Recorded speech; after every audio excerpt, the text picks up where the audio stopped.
নমস্কার, কেমন আছো সবাই? আশা করছি সবাই খুব ভালো আছো, আমিও ভালোই আছি। তো সকালবেলার থেকে আজকে ব্লগটা শুরু করলাম। সবাইকে জানাই শুভ সকাল। আমি অনু, আবারও আরেকটি নতুন ব্লগ নিয়ে চলে এলাম তোমাদের সামনে। তো সকাল সকাল দেখো তোমাদেরকে পয়সা দেখালাম, 100 টাকার নোটটা দেখিয়ে তোমাদেরকে এটাই বলছিলাম যে এখন আমি নিচে যাব দোকানে। তার আগে তোমাদেরকে একটু মাঠটাও দেখিয়ে দিলাম। মাঠে লোকজন রয়েছে, গরুও চড়ছে। যেমন আমরা একটা বড় শহরে থাকি না, আমরা যেমন মনে হচ্ছে একটা গ্রামে থাকি। তো যাই হোক, চলো, এই যে দেখতেই পাচ্ছ ভিউটা। এখন আমি যাব নিচে। আজকে আমার রান্না কমপ্লিট হয়ে গেছে। আজকে রান্নায় করেছিলাম রুটি আর আলু পটলের তরকারি। আর এখানে দেখতে পাচ্ছ খোসাগুলো, পেঁয়াজের চোখা, মানে নোংরা যত রাখা আছে ওগুলো সব দুটো ভাগে রাখা আছে, একটা আমার, একটা অন্য লোকের। সেটাই আর কি দেখাচ্ছিলাম। তো চলো নিচে যাওয়া যাক। তো এই যে দেখো আমি নিচে যাচ্ছি, এখন সিঁড়িতে নামছি। আর ঠিক সিঁড়িটা নেমেই আর কি আমাদের দোকানটা।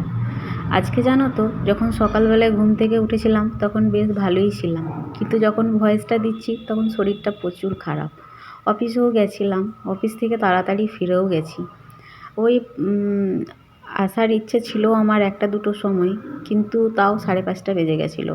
কালকে যেহেতু অনেকটা মানে তাড়াতাড়ি মানে লেটে গেছিলাম অফিসে, সেই কারণে আজকে বলেছিল বেশিক্ষণ থাকতে হবে, কিন্তু থাকতে পারলাম না। শরীর ভালো না থাকলে কী করে থাকবো বলো?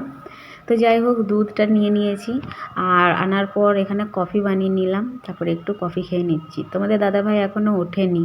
ওর তো অফিস 10:30টার থেকে, তাই একটু লেট করেই ওঠে, কারণ রাতে অনেকটা লেটেও শোয়।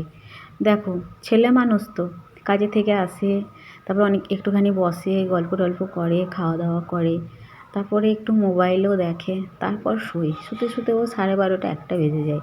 সেই জন্য আমি আর সকাল দিকটায় ওকে ডিস্টার্ব করি না। তো এই যে দেখো, এখন আমি কফিটা খেয়ে নিচ্ছি। কফিটা খাওয়ার পর যেন মনে হচ্ছে আমার ঘুমটা এই ছাড়লো, জানো।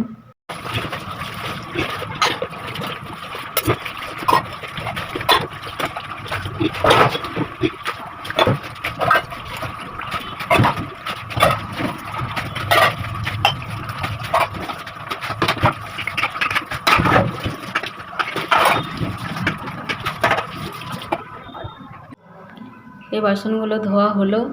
এখন এই যে কড়াই আর প্রেসার দুটো রয়েছে, চলো এই দুটোও ধুয়ে নিই।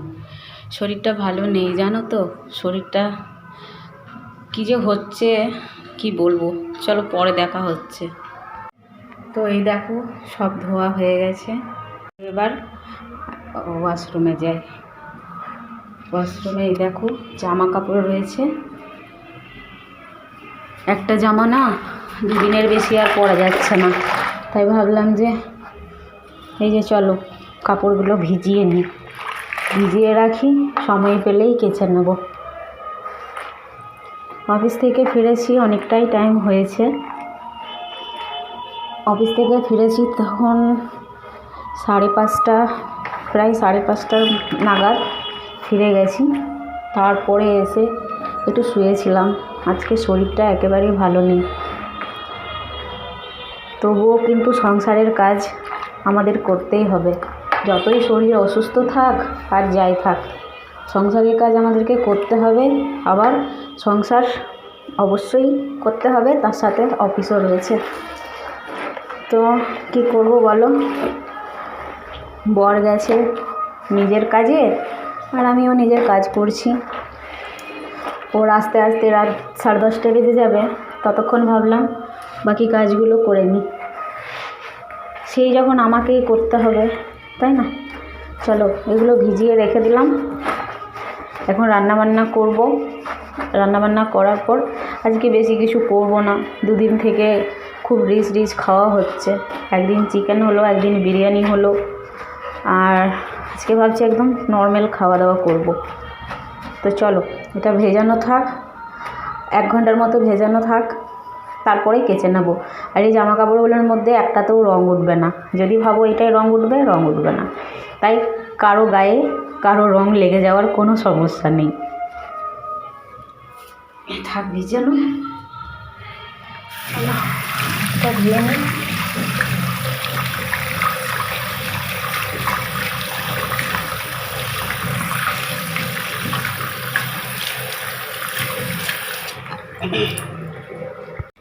এই যে তেল, আর আজকে আমি চুলে তেল দেব।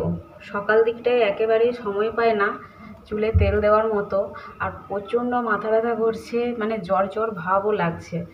তো যাই হয়ে যাক না কেন, আমাকে তেল তো আজকে দিতেই হবে। তাই ভাবছি একটু তেলটা দিয়ে নিই চুলে। মাকে ফোন করেছিলাম, মা বললো যে আর রাতের বেলায় তেল নিস না। তো আমি রাত দিন যখন আমার সময় পাওয়া যায় আমি তখনই তেলটা লাগিয়ে নিই। কী করবো বলো? আর প্রচণ্ড মাথা ব্যথা করছে আজকে আমার। জানি না ব্যথাটা কেন করছে, চোখের জন্য করছে না শরীরটা খারাপ বলেই করছে, বুঝতে পারছি না। তো এই যে দেখো, আর একটুখানি তেল লাগিয়ে নিলাম। এইখানটা একটু ঘষে ঘষে তেলটা লাগিয়ে নিই।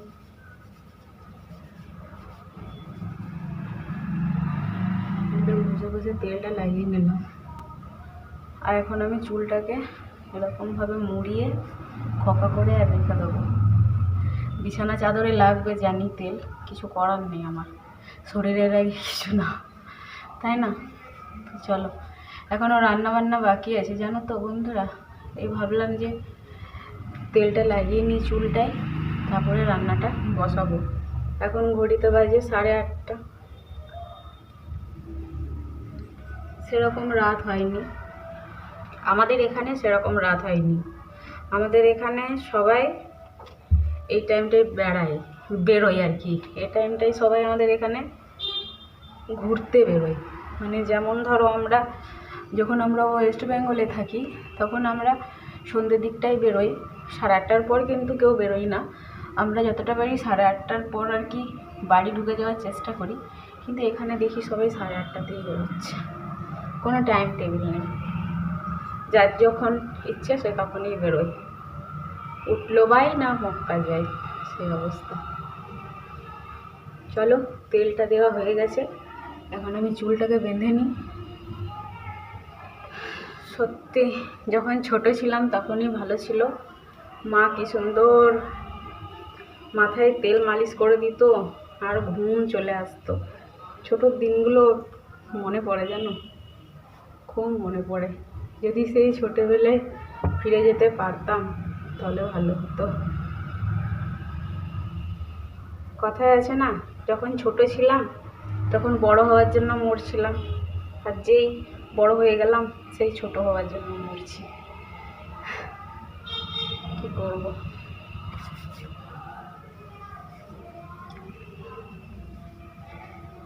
কিছুদিন আগে আমার শরীরটা খুব খারাপ হয়েছিল, হসপিটালে ভর্তিও হয়েছিলাম। ভিডিওটা আছে, তোমাদেরকে দেখাবো। ঠিক দুর্গাপূজার পরপর দেখছো চুলগুলো বেরিয়ে যাচ্ছে। তখন থেকে সর্ষের তেল মাথায় মুখে সব জায়গাতেই নিয়ে নিই, কোনো ব্যাপার না। অনেক বকবক করছি বলো, চলো রান্নাটা করি। তো এখানে দেখো ভাত হয়ে গেছে, ভাতের মাঠটা এখনও গড়াইনি, গড়াবো, একটুখানি রেখে গড়াবো। এখানে আলু সেদ্ধ হয়ে গেছে, একটাই শুকনো লঙ্কা দিয়েছি, তোমাদের দাদাভাই বেশি ঝাল খায় না সেই কারণে। আর এখানে পেঁয়াজটা ভেজে নিচ্ছি, আলুটা মাখবো, আর এখানে ডাল। তো চলো আজকের রান্না এই।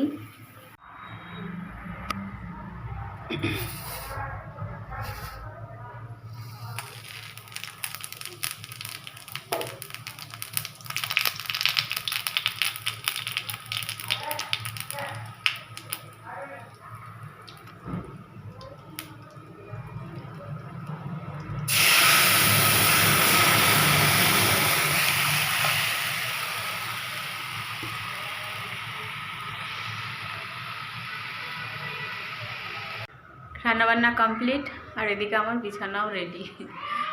আর আজকে আমার খাওয়ার একেবারে ইচ্ছে নেই। আর কি রান্না করলাম তোমরা তো সেটা দেখলেই। আলু সেদ্ধ করে দিলাম, আর ডাল আর ভাত। হলুদ দিনই ডালটাতে, কারণ ও ডালটাতে হলুদ দিলে না ও মানে খেতে চায় না, বলবে গন্ধ করছে হলুদের, সেরকম একটা ভাব। তো চলো এবার আমি একটু শুই, তারপরে ও আসবে, খাওয়া দাওয়া করবে ও, তারপরে ঘুমাতে ঘুমাতে আমারও অনেকটাই রাত হয়ে যায়। আর বেশ শরীরটা খারাপ লাগছে, ভালো লাগছে না, তোমরা হয়তো দেখেই বুঝতে পারছো। তো চলো সবাই খুব ভালো থেকো।